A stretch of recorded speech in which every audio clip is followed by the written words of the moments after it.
talk to Harold the H. Cock-a-doodle-doo, Harold Peacock. He's got a story about world-famous aliases 175 years ago. He's fine.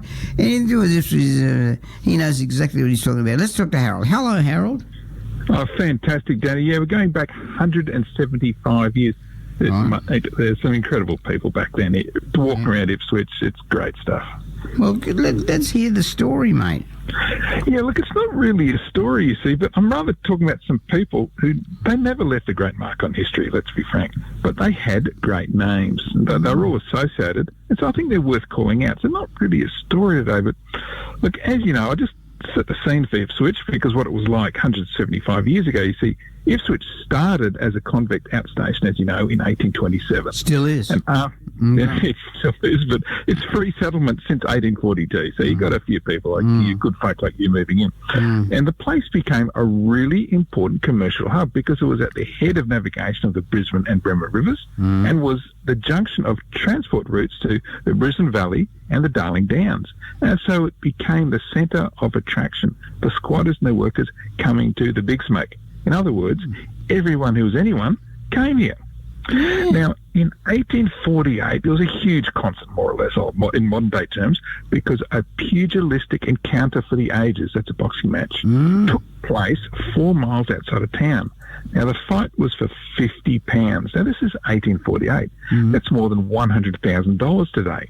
And so Ipswich became crowded with thousands of strange faces as people travelled from hundreds of miles away to see the fight. They walked, they came by horseback and cart and so on.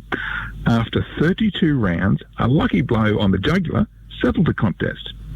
Now, Ipswich's fight of the century was between James Smith, who had arrived in the colony as a child, but nonetheless was commonly called the Native. And the Native's opponent was William Jones, alias Black Bill. Now, Black Bill, he was an ex-convict. He was Welsh, so I guess Black Coal or something.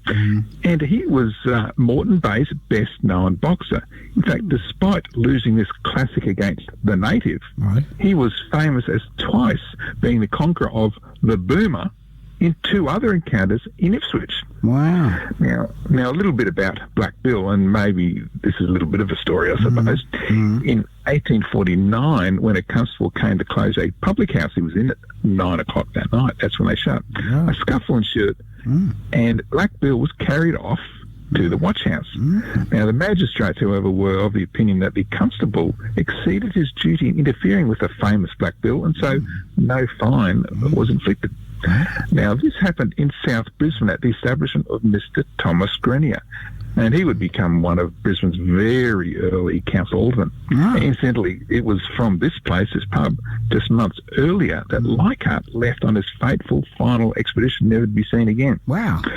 Now, one of the learned magistrates in Black Bill's case was Captain John Wickham, who was the explorer and colonial government officer after whom all those Brisbane parks and streets are named.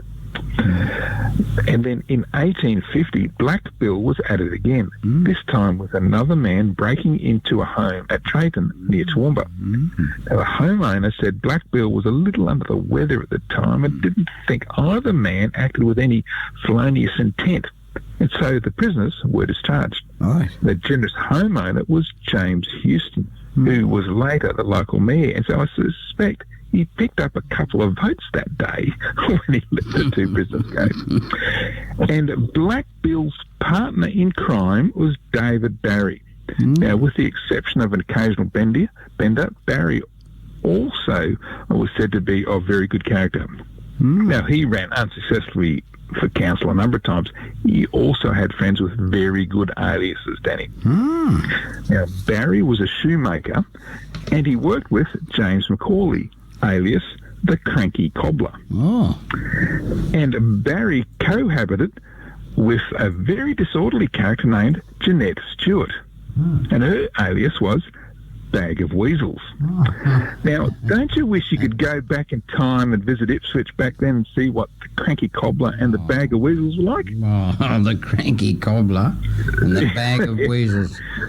And so, Danny, look, these people called Black Bill, the Native, the Boomer, the Cranky Cobbler, the Bag of Weasels, they never left any great mark in history, but they're all associated with one another, and I think they're worth calling out and remembering, even just by the nickname. The greatest. Nothing but you are a goat. A GOAT, a greatest of all time researcher and Ipswichiting historian.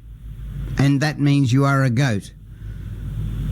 Well, either that or a bag of weasels, which I'm not sure which is better. I think you're a goat. Thank you very much, Danny. You're a goat.